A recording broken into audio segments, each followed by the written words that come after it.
Hi, my name is Josie Smith, and the title of our presentation is Lysozyme Protein Crystal Growth in Microgravity. Hi, my name is Celeste Brown, and we are both from Jackson Middle School in Portland, Oregon. We just completed the 7th grade. We decided to do an experiment that would help our friend Brittany. She is a 6th grader at our school that has terminal brain cancer. We wanted to do something that would help her. We did a lot of research on what types of experiments were being done to help people like Brittany that had cancer. We discovered that urokinase was used in protein crystal growth experiments for cancer research. It grew better in microgravity and had been done on the space shuttle before. Later, we discovered that urokinase was not easy to get and switched to lysozyme. Our hypothesis was that lysozyme crystals would grow better and have more crystals in microgravity than here on Earth. We thought this because gravity would affect the ionic bonds, making them weaker, and in microgravity, the bonds would be stronger. Our experimental design was to grow lysozyme protein crystals using a 2-to-1 ratio of lysozyme to 5% sodium chloride solution. We used a piece of cotton for the crystals to grow on. We used an MDA with 2 wells. The sodium chloride was placed in one well and the lysozyme in the other. The cotton was placed between the 2 wells. The 2 solutions were combined on the shuttle to start the experiment. We did 3 experiments, 2 ground truth experiments and 1 on the shuttle. The first ground truth was done in a residential home and the second in lab conditions. The shuttle experiment was done in microgravity. We started our home ground truth at the exact same time as the shuttle experiment. The lab ground truth was started a few days later. We learned a lot doing this project. Our original experiment had urokinase instead of lysozyme. When we went to order the urokinase, we found out that it was very expensive and we needed a permit to use it in the first place. Luckily, Sigma Aldrich Chemical Company helped us identify a new protein. We also discovered that space shuttles can be delayed. Protein crystal experiments should be shipped on ice, and that the researchers at Stanford were willing to let us use their diffraction lab even after they'd shut it down for the summer. Our results were as follows. We had crystal growth in the lab under stable conditions. The lab had a constant temperature and the crystals were not moved. Both the shuttle and home ground truth did not have crystals, but did have precipitation. The lab crystals were sent for X-ray diffraction, which are how the crystals were measured. Here's a picture of one of our crystals in X-ray diffraction. We felt that we did not get the results we thought we would, because the shuttle experiment was moved from the stable shuttle environment to a hot FedEx truck. It then arrived at Jackson Middle School, was transported to my house, and waited the weekend to go to the lab. We should have had the shuttle experiment sent to the lab on ice and opened at the same time that we viewed the lab experiment. The home ground truth faced the same unstable environment that the shuttle experiment did. Our conclusion is that lab conditions needed to be stable for lysozyme crystal growth.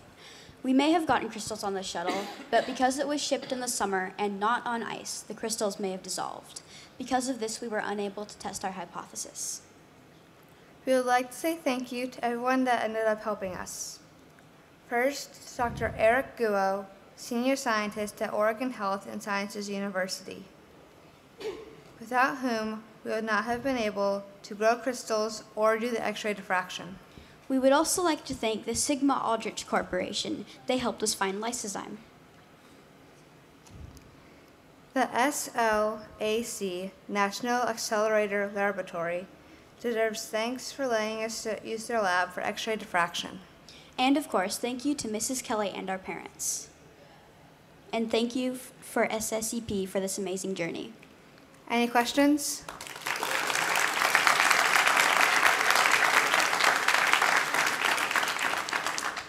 Hey guys, that was a very nice job.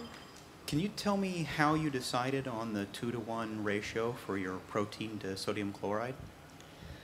We did a few experiments, like just to kind of see what worked best, and we, like this is what Eric said we should do, which is... Because it ended up working the best out of all our experiments. Yeah, so he said, you know, try different ratios, different concentrations, and the 2-to-1 ratio worked best for us. That's what we sent up. Thank you. My question is, was there any evidence or data that you could have concluded from the 2 experiments from space or from your ground truth? Was there anything? Could you repeat the question?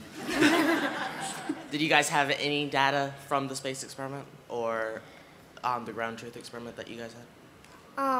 From the home ground truth and the shuttle, we think we got crystals at the lab, but they either fell off when we were moving them to California for X-ray diffraction, or they just got moved around too much and broke. Okay, thank you. Was there any crystal growth in the ground truth? We think there might have been, but we couldn't really tell if they were crystals or not. Just kind of blobs of stuff. Thank you. Were there any other proposal experiments that you thought of but didn't really work out? The first one would probably be the urokinase. And also before we actually got to the proposal, we wanted to do something for diabetes, and we couldn't find anything that would work in the master list. Thank you. In any of your research or any of your background information, were you given a clue as to which was more significant and why you didn't have any crystal growth? Was it the movement or the actual, vibrations and stuff that the crystals were exposed to, or perhaps the extreme temperature sensitivity that they may have had, like going up in space, versus and being in a home environment where the temperature was somewhat controlled versus a lab environment when the environment was very controlled? Did that make sense? I'm sorry. What do you think was more significant, the movement the crystals were exposed to, or in whether they grew or not, or the temperatures they were exposed to and whether they grew or not? I think it'd probably have to be just the environment, since they were moved around so much. And the temperature definitely, how much it changed from the shuttle to the FedEx truck to the school to my house and then to the lab. It moves quite a bit. I think that, first, wonderful job. I think that most researchers will tell you that they wish they had a nickel for every experiment that didn't work the way they expected. So now that it didn't work the way that you expected, did you still learn a lot through the process, and what kinds of things do you feel that were powerful learning experiences?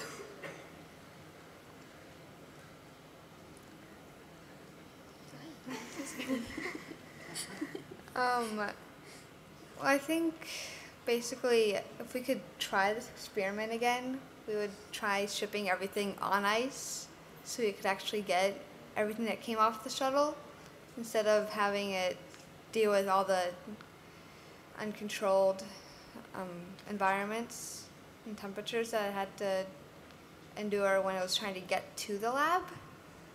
But if we could definitely try this again, I think we would do it almost exactly the same and just ship it differently.